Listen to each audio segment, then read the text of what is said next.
Allora, buongiorno. Hi, everyone. Today we're going to do something slightly different. You haven't done this before.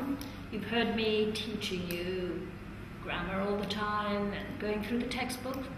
Today, I want to do something completely different. I know that you have a reading book in your bags, at least I hope you do. Yeah, Alberto, you do? Are you sure you haven't forgotten? Lorenzo? Yeah. Sure the girls have. They're always pretty good about it. Okay, what we're going to do is we're going to read silently in class. Alberto, you will be silent, aren't you? And you too, Lorenzo. Right, okay. Please get your books out.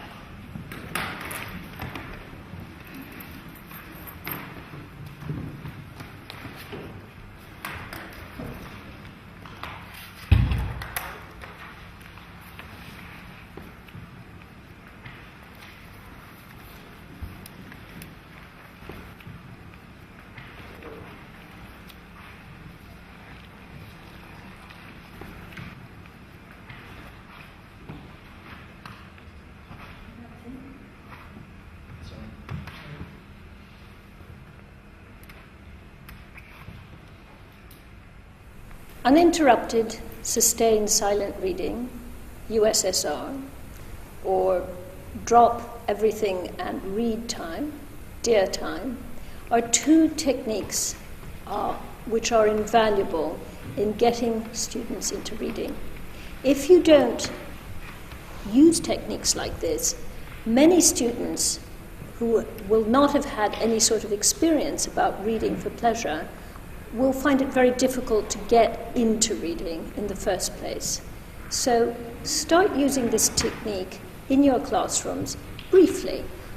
Just start at the beginning and maybe do it for 5 minutes. Kids will make a noise, they'll take a while to settle.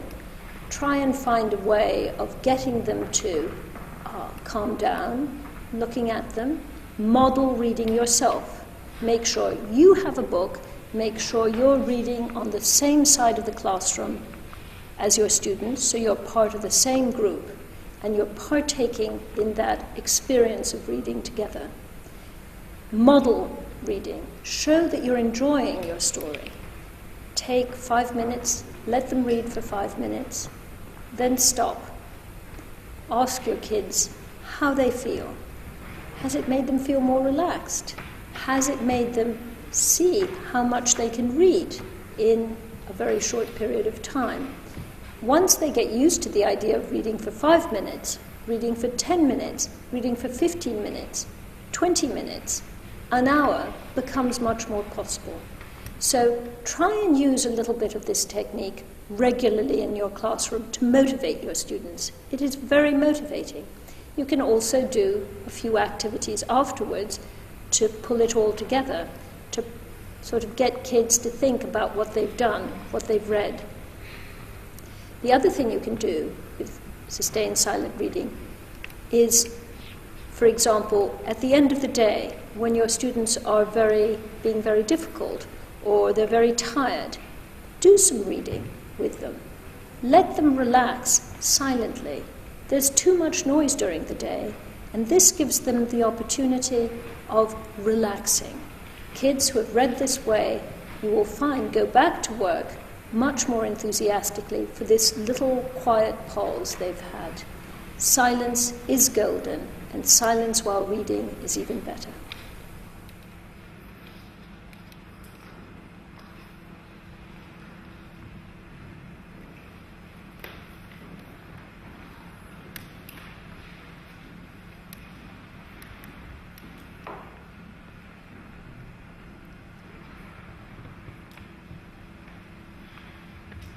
Okay, let's start now.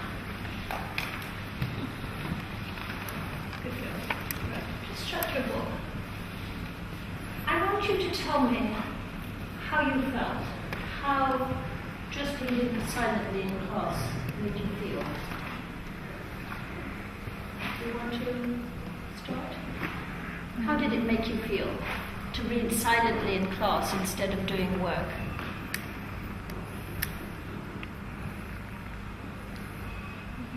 Did you feel comfortable? Did you feel it was a surprising thing to do in class? Did you feel that you were able to relax? How did you feel? For the first time, it was very fun to be in class because I really like these books. There is a phrase when they start their holiday, it's 3 Men in a Boat. So oh right, 3 Men in a Boat, yes. In chapter 5. And obviously they are late, the morning they have to start their journey. And George, who was one of the protagonists, said looking at one of his friends fall asleep when he was just got up lately.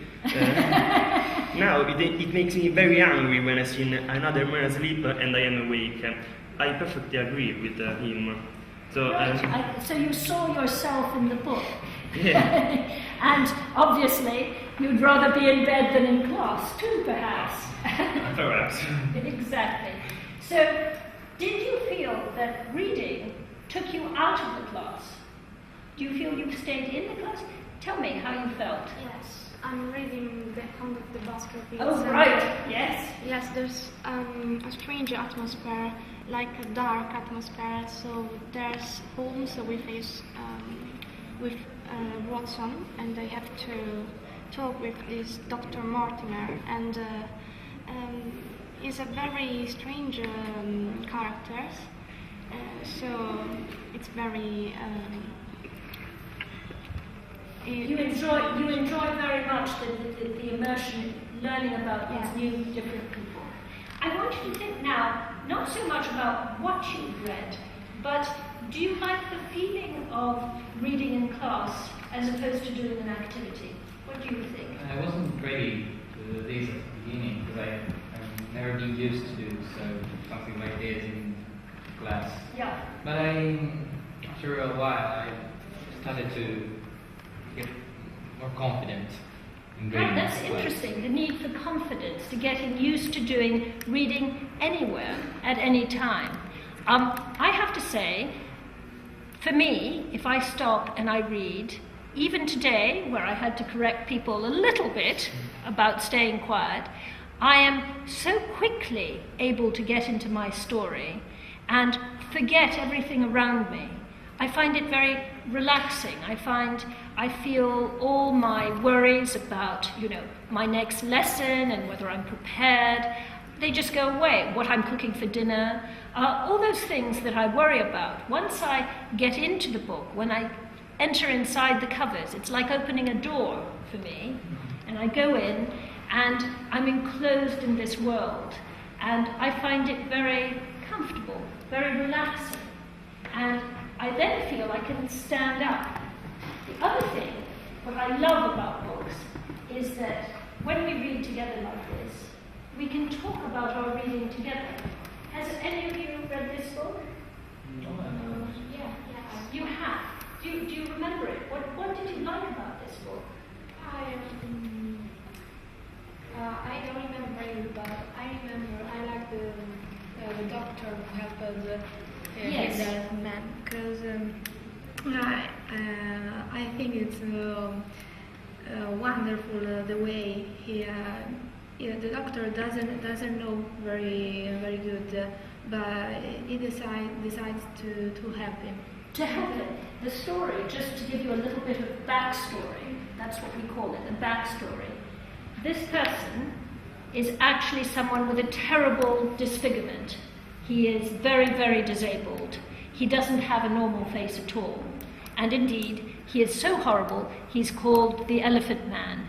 And this story is in the 19th century, and what happens is he is shown off at fairs, and people pay money to see this horrible thing.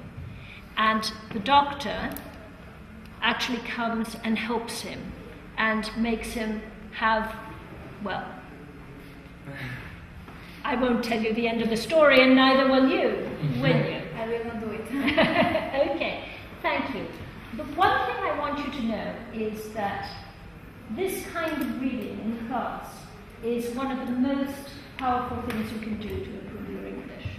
So what we will be doing now, in the course of the year, is that we may be taking as much as half an hour of our class to do reading.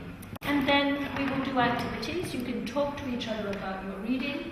You can talk to me about your reading. We can share experiences of books, like we've done now. We can start being a book club in which we share our reading and talk about it together. This is very important. In the beginning, reading silently, not making any noise when we read, and being completely immersed in it, is very, very alien to us. Particularly for you, because you live in a generation which does things very interactively with the media. Put your pen down, please. Yes, thank you. Okay, we do things very interactively with the media, don't we? How much time do you spend on Facebook? I think an hour a day. An hour a day, okay. So the idea of reading silently in your own world is quite different, because Facebook is a very interactive activity. You're checking out your friends, you're trying to be up to date. Reading is different. It's about going into your internal world and creating worlds inside you. But it does help. It creates your imagination. It develops your language. It does all sorts of things, so you will be better at interacting for your hour on Facebook. I promise. Okay? So what we will be doing now regularly in this class is taking time to read. Thank you for being so very good today, and I'll see you again tomorrow.